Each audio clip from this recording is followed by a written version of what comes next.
After the death of Goliath, Saul's son Jonathan became close friends with David.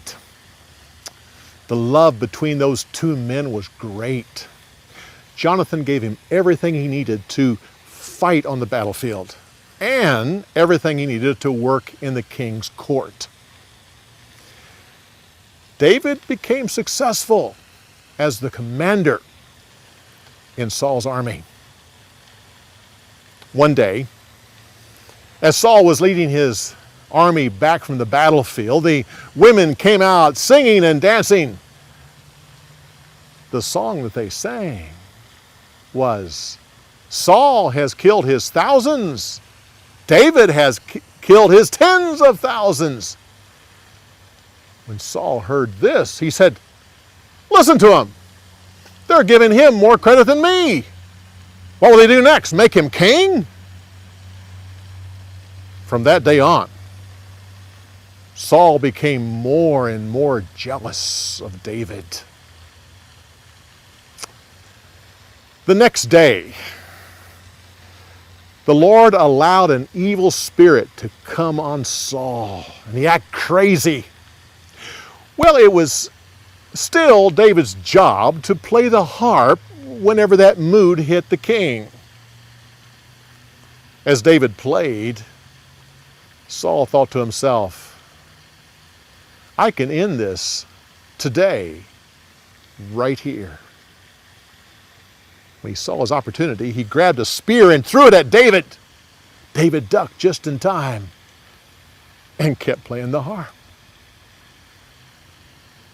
Saul waited, and when he saw his opportunity again, he grabbed another spear and threw it at David. Again, David ducked just in time.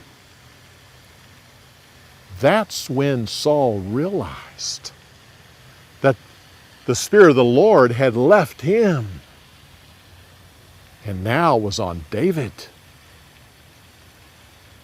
His anger turned to fear. Saul made David the commander over 1,000 men and sent him out to battle.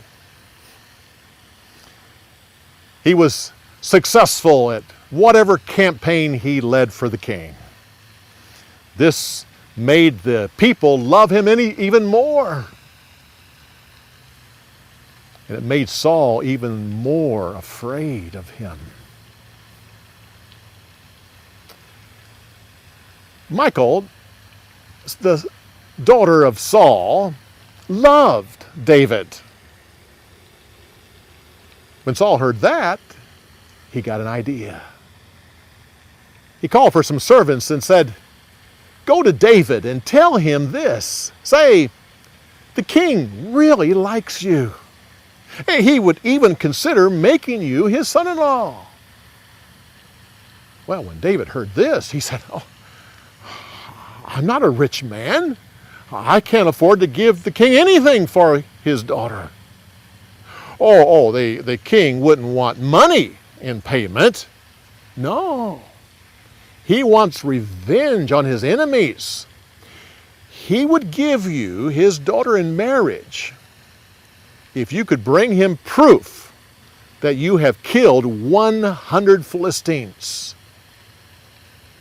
Oh, David liked these arrangements. He and his men went out and killed 200 Philistines and brought the king proof that they were dead. Now Saul had no choice but to give his daughter to David in marriage. But now he was even more convinced that David was his enemy. Still, the Lord gave him victory in every battle. David was more successful than all the other military officers. And his name became more and more famous.